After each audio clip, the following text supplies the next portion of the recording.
Survivre à la bataille de Stalingrad, ce n'était pas la même chose que survivre à Stalingrad.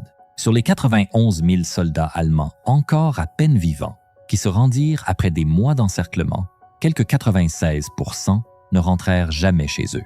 Ce qui explique cela, c'est une chaîne de décisions difficile à croire, même aujourd'hui. Des décisions qui ont transformé Stalingrad en ce qui est sans doute la pire bataille de l'histoire humaine. Vous connaissez probablement les grandes lignes de l'invasion allemande de l'Union soviétique, l'opération Barbarossa, déclenchée le 22 juin 1941. Quelques 3 millions de soldats de l'Axe franchirent la frontière soviétique dans la plus grande invasion de l'histoire, en s'attendant à écraser l'Union soviétique en quelques mois à peine. Et même si, au début, tout semblait leur réussir, les choses ne se passèrent pas vraiment comme prévu pour les Allemands. En décembre, ils furent stoppés à 2 pas de Moscou, puis repoussés par la contre-offensive hivernale soviétique. Au printemps 1942, Hitler dut donc imaginer un nouveau plan, car sa guerre éclair venait de se heurter à un pays simplement trop vaste et trop peuplé pour être vaincu en une seule campagne. Cette fois, il ne se dirigea pas vers Moscou, mais vers le sud. Toute la machine de guerre allemande manquait de pétrole, et les plus grands gisements de l'Union soviétique se trouvaient dans le Caucase. Le plan, baptisé Fall Blau, consistait à foncer vers le sud à travers l'Ukraine, s'emparer du pétrole et en même temps franchir la Volga pour couper la route maritime soviétique qui acheminait les ravitaillements du sud vers le reste du pays. L'armée de couverture de cette poussée vers le sud était Friedrich Paulus et sa 6 armées, et la ville qui se dressait sur leur route, au bord de la Volga, c'était Stalingrad. À l'origine, Stalingrad n'était même pas censée être prise. Le plan consistait simplement à atteindre la Volga quelque part près de la ville, bombarder le trafic fluvial et étrangler l'approvisionnement soviétique. Mais une fois les troupes allemandes approchées, Hitler devint étrangement obsédé par cet endroit, en partie parce que c'était un vrai centre industriel, avec des usines de tracteurs qui fabriquaient des chars, et que la route de la Volga le traversait. Mais surtout, à cause du nom, la ville portait celui de Staline. Hitler voulait donc s'en emparer lui-même pour en faire une victoire de propagande, et Staline, pour exactement les mêmes raisons, n'allait pas la laisser tomber sans un bain de sang absolu. Ainsi, une ville qui ne valait pas vraiment qu'on meure pour elle devint l'endroit le plus important de toute la guerre pour les 2 dictateurs. Fin août 1942, la 6 armée était à portée de frappe de la ville, et le 23 août, la Luftwaffe lança un bombardement massif contre Stalingrad. Environ 1000 sorties de bombardiers déversèrent des tonnes d'explosifs et d'incendiaires sur une ville pleine de civils qui n'avaient pas été évacués parce que Staline l'avait personnellement interdit en disant que les soldats se battraient mieux pour une ville vivante. Le bombardement tua environ 40 000 personnes dans les premiers jours et mit toute la ville à feu et à sang d'un bout à l'autre. La Volga était couverte de pétrole en flammes et l'armée allemande se dirigea alors vers ce qui n'était plus guère qu'un amas de ruines, en s'attendant franchement à entrer tranquillement. Mais elle n'avait aucune idée de ce qui l'attendait là, dedans. Dès que les Allemands pénétrèrent dans cette ville devenue un labyrinthe d'immeubles effondrés, les combats basculèrent immédiatement dans la forme de guerre la plus atroce qu'on ait vue jusque-là. Les chars devinrent pratiquement inutiles et les Soviétiques commencèrent à utiliser ce qu'on appelait la tactique du collage au ceinturon en combattant au plus près des Allemands pour qu'ils ne puissent pas employer leur artillerie sans toucher leurs propres hommes. Les combats se firent donc presque pièce par pièce, avec l'ennemi tout autour de vous, sans ligne claire nulle part. Les groupes d'assaut soviétiques, armés de leurs pistolets mitrailleurs à cadence rapide, idéaux pour ce type de combat, surgissaient des égouts ou des tunnels et attaquaient les Allemands de tous les côtés. Vous avez sans doute déjà entendu parler de ces petites batailles célèbres, mais d'une dangerosité extrême, comme la maison Pavlov, l'usine de tracteurs de Stalingrad ou la gare, où les positions changeaient de camp plusieurs fois par jour et où des soldats mouraient par centaines pour une maison détruite par les bombes. C'était un mode de combat terriblement proche, intime, presque insupportable. Et il y avait aussi les snipers, qui faisaient en sorte que quiconque osait passer la tête au-dessus des ruines, eh bien, n'ait plus de tête du tout. Et au milieu de ce chaos se trouvaient quelques 500 000 civils, pris entre les feux des 2 camps.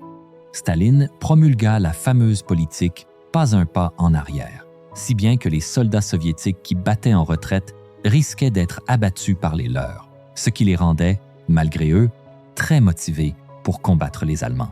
On disait qu'à Stalingrad, l'espérance de vie d'un soldat soviétique était de 24 heures après avoir franchi la Volga. Les Allemands repoussèrent lentement, mais sûrement les Soviétiques, et début novembre, ils tenaient environ 90% de la ville. Les Soviétiques résistaient à peine sur les berges de la Volga, sur le point d'être rejetés à l'eau à tout moment. Mais ce que les Allemands ignoraient, c'est que les Soviétiques avaient un plan et qu'ils avaient massé une force énorme sur les flancs de l'avance allemande, des flancs qui n'étaient en réalité pas tenus par les Allemands eux-mêmes. Ils étaient tenus par des armées roumaines, italiennes et hongroises, bien moins capables que l'armée allemande et étirées sur une zone immense. Les Soviétiques savaient exactement quoi faire. Le 19 novembre, ils lancèrent l'opération Uranus par surprise. 2 pinces de centaines de chars et de milliers de soldats s'abattirent sur les flancs des forces de l'Axe. Personne n'avait compris que les Soviétiques avaient préparé une telle masse de troupes et l'opération fut une totale surprise. 4 jours seulement après le début de l'offensive, ces 2 pinces se rejoignirent à l'ouest de Stalingrad et toute la Sixth Armée se retrouva enfermée dans un anneau de forces soviétiques. Pourtant, durant ces tout premiers jours d'encerclement, les Allemands ne paniquèrent pas vraiment. Ils n'étaient pas encore en train de mourir de faim. L'hiver était mauvais, certes, mais pas encore catastrophique. Ils avaient déjà été encerclés auparavant et avaient toujours fini par être dégagés, ou avaient eux-mêmes aidé à dégager d'autres poches assiégées plus tôt dans la guerre. L'idée générale, c'était donc que quelqu'un au haut commandement trouverait un bon plan, soit pour leur permettre de percer vers l'ouest avant que l'étau ne se resserre, soit pour envoyer une force blindée ouvrir un corridor jusqu'à eux. Dans tous les cas, ils seraient tirés d'affaire en quelques semaines.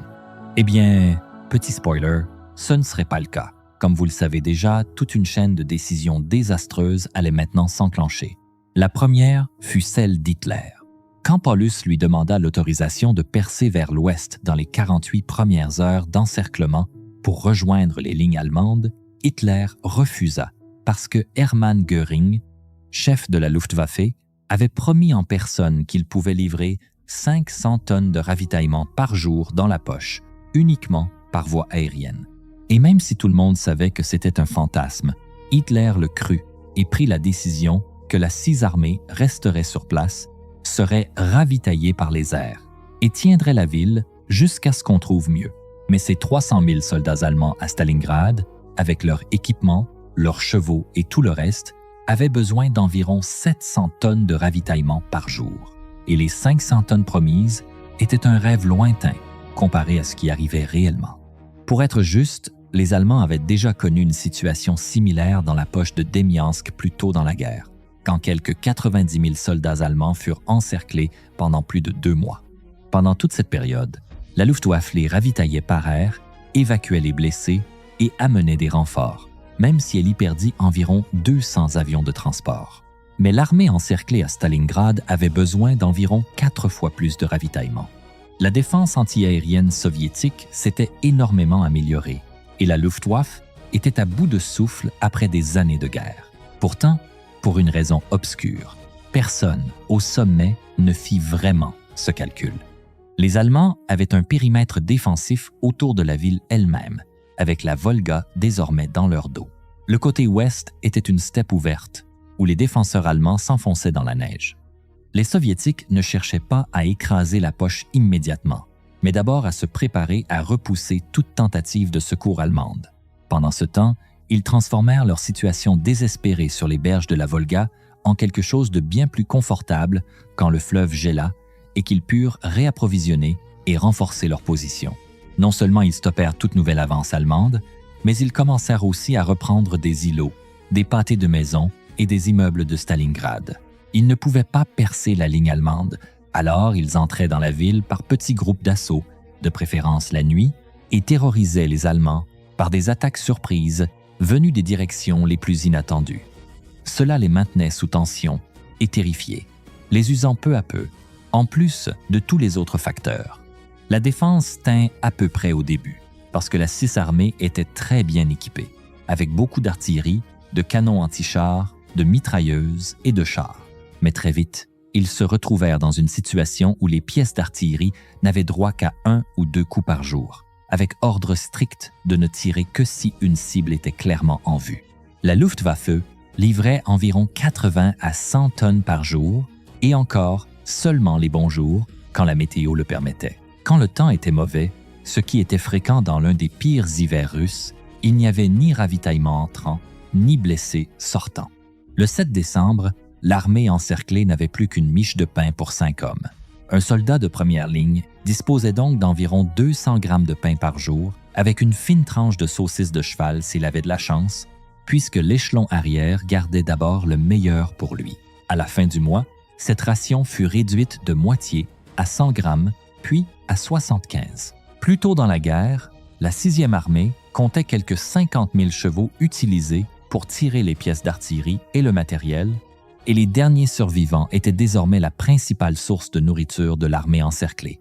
Mais les chevaux vinrent à manquer assez vite. Puis ce furent les chiens, les chats et les rats. Ensuite, ils commencèrent à faire bouillir des ceinturons en cuir. Et quand tout le reste eut disparu, disons simplement qu'il y eut plus d'un cas de soldats mangeants. Vous savez, d'autres sources de viande, qui ne venaient pas exactement d'animaux, si vous voyez ce que je veux dire. Les températures passèrent sous les moins 30 degrés Celsius, et l'armée allemande portait encore des uniformes d'été. Il fallait donc improviser avec tout ce qu'ils pouvaient enfiler pour éviter de geler. Gelure, hypothermie, faim et maladies généralisées comme le typhus et la dysenterie tuaient chaque jour davantage d'hommes que le combat lui-même. Le 12 décembre, les Allemands envoyèrent bien une armée de secours pour percer jusqu'à la 6e armée prise au piège et la dégager. En tête de l'attaque, avec quelques 200 chars, ils surprirent réellement les Soviétiques, percèrent l'anneau extérieur et avancèrent de 45 km en 2 jours.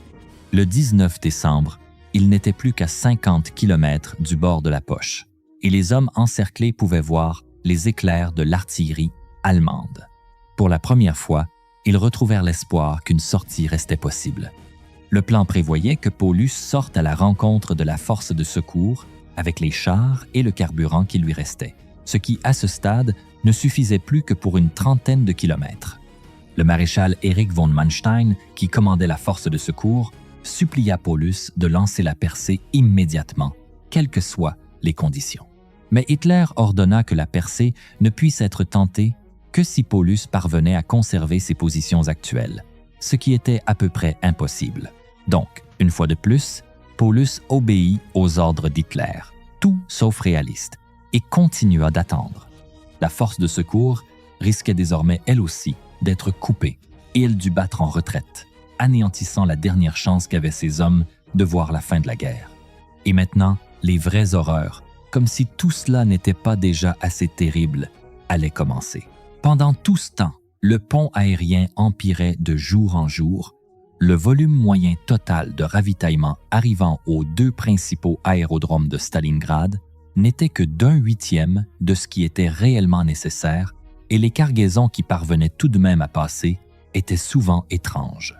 Voyez-vous, l'armée enfermée dans la poche ne pouvait pas vraiment commander ce dont elle avait le plus besoin sur le moment, à savoir du pain, des munitions et des vêtements d'hiver.